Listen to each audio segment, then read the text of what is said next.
No, I will not teach you the Kia challenge. Do not ask. Other than that, the 2018 Hyundai Santa Fe Sport 2.4 is a perfectly fine midsize two-row and crossover.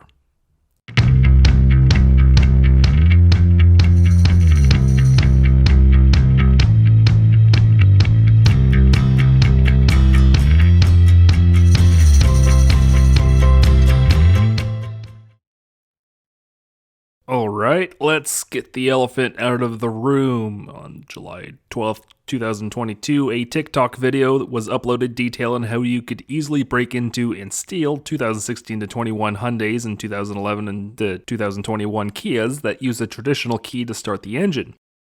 Turns out, in a cost-saving measure, Hyundai Kia didn't install engine immobilizers on their cars with the old keys.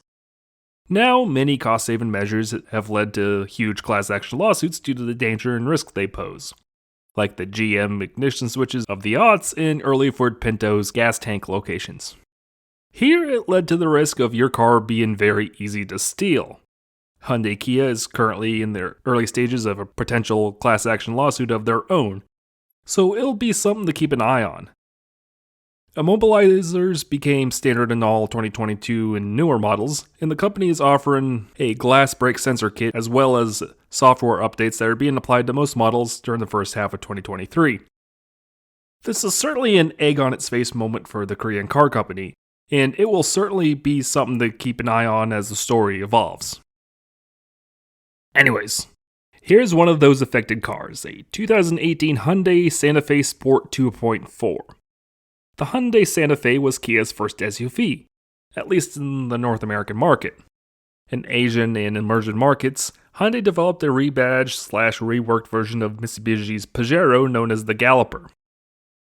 Now, Hyundai was still getting their feet on the door of the American market, so they focused on small, inexpensive cars for the most part. But times were changing and Hyundai was needing to fill its lineup with an SUV. Unlike its sister brand Kia, Hyundai's first SUV wasn't a little off-roader that competed against the Suzuki Vitara. No, instead, Hyundai saw that car-based crossovers were the way of the future. Instead of developing a traditional truck-based platform, Hyundai could use their own existing midsize Y4 car platform. It needed a tough-sounding name, too, and trucks and SUVs with names based on American Southwest cities and locations were becoming popular. So in 2001, the Santa Fe was introduced. It was kind of homely looking. Okay, not kind of, it was. I mean, one could argue that first-gen Santa Fe's looked kind of like SUV-ified Subaru Imprezas of the time, especially with the optional hood scoop, but these were the types of designs that Hyundai has been trying to get people to forget about in the last 15 years. Of course, a smaller crossover known as the Tucson was introduced in 2004, so the second-gen Santa Fe grew to become a proper midsize in 2007. The second-gen Santa Fe was much more traditional looking, and it was quite a sales success for Hyundai. Hyundai would then turn the auto buy in public's world on its head with its then radical fluidic sculpture, Sonata, in 2011, and soon the rest of its lineup would carry the same design language. And thus, we are presented with the third generation of Santa Fe.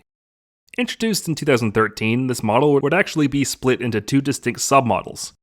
A grown long wheelbase model that now featured a third row, which would be referred to as the Santa Fe, and would replace the often forgotten Veracruz, and a short wheelbase two-row model that you see here known as the Sport. You had two different four-cylinder engines to choose from, both being Theta 2 based. Either the 2-liter T-GDI or the 2.4-liter GDI that would be the base engine. These would be the de facto trims for the Santa Fe, as the pre-refresh models would even include badge denoted 2.4 or 2.0T on them. The larger Santa Fe had the available 3.3-liter Lambda 2 GDI V6. All models had those engines hooked up to a 6-speed automatic, which is kind of neat considering the market was moving towards CVTs at this point. Looking at you, Nissan. Both the Sport and the larger 3-row would be available in all-wheel drive. Also, little note, in 2018, Hyundai started calling the third-row Santa Fe the XL, which would only last until it was replaced by the larger and much more luxurious Palisade in 2020. That's something I think they should have done from the beginning of this model generation, but I personally like the Three Rows name in other markets, the Grand Santa Fe.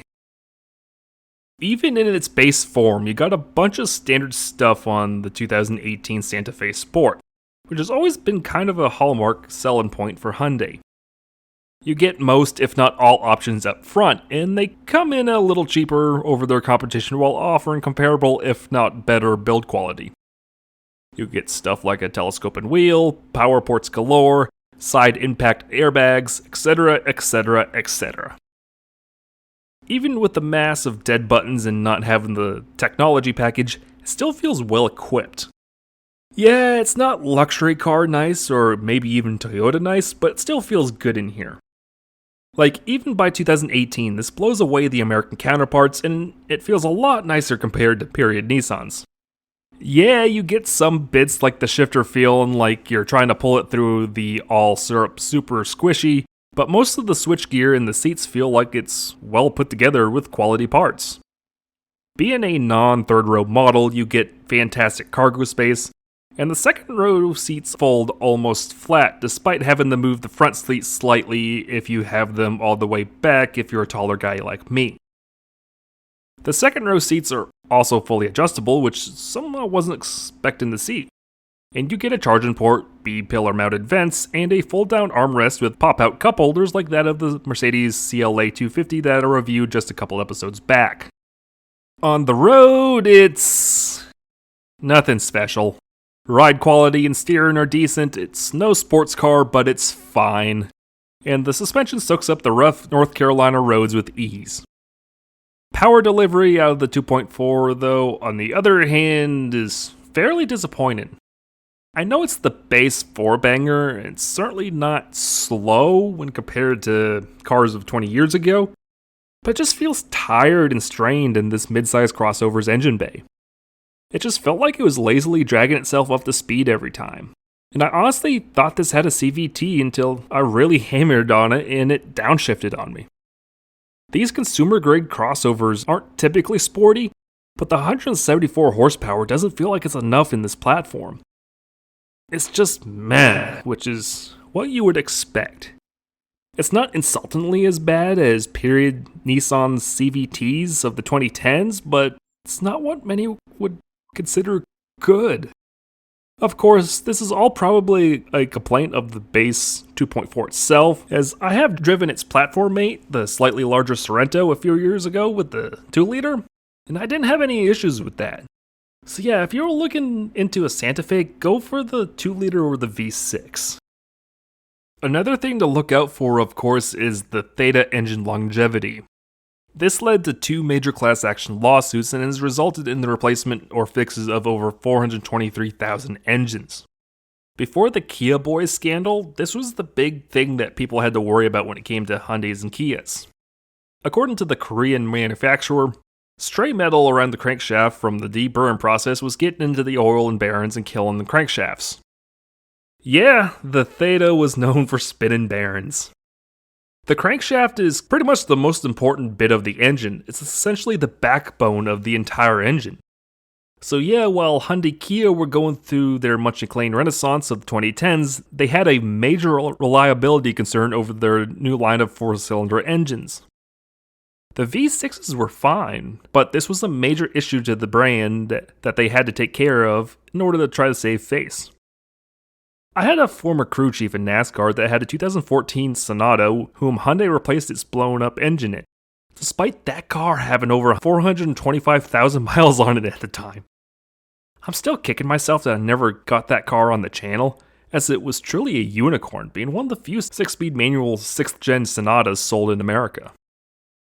But the fact that Hyundai went ahead and replaced the engine of a car with over 400,000 miles shows you how seriously they were taking this issue.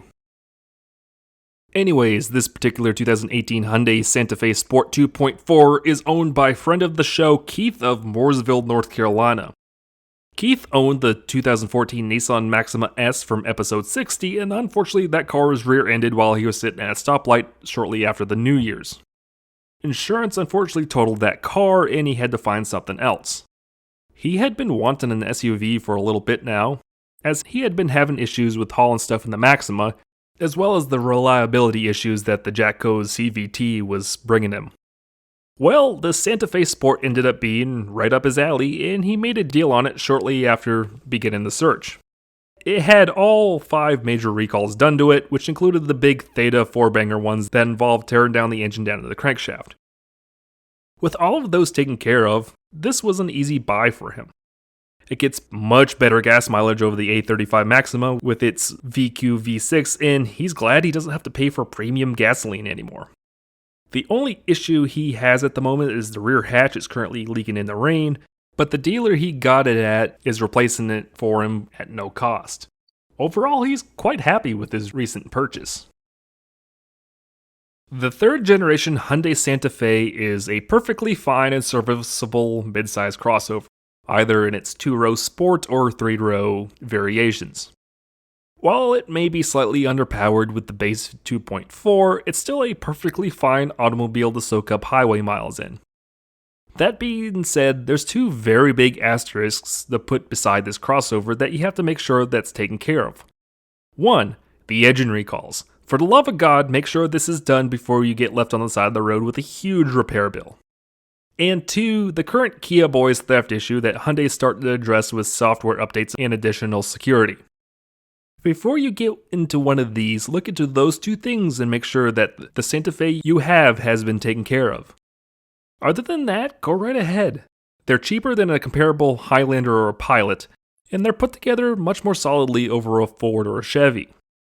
With their 2 big issues addressed, they're a nice middle-of-the-road alternative to American and Japanese counterparts.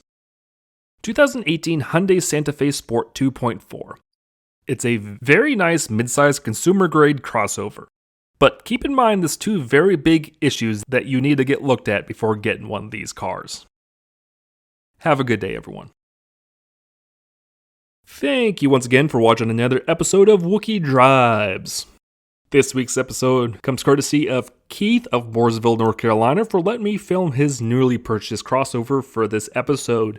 If you have a car or truck you'd like to see on the show and happen to be in the Charlotte or Mooresville, North Carolina area, email me your submission of your car to wookiedrives@gmail.com. That's right, submit your car to wookiedrives@gmail.com.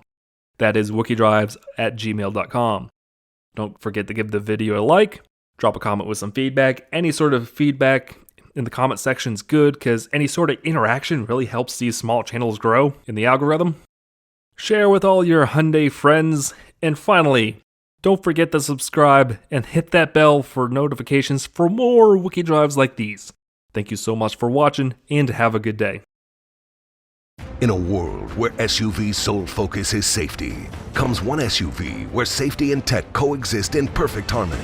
With an optional 360-degree multi-view camera and blind spot detection with rear cross traffic alert, this SUV has tech so cool, your kids' friends will give it 8 thumbs up. Because there's room for 4 kids who each have 2 thumbs. From the brand name #1 in customer loyalty 8 years in a row comes the 2018 Hyundai Santa Fe Sport, the blockbuster SUV of the year.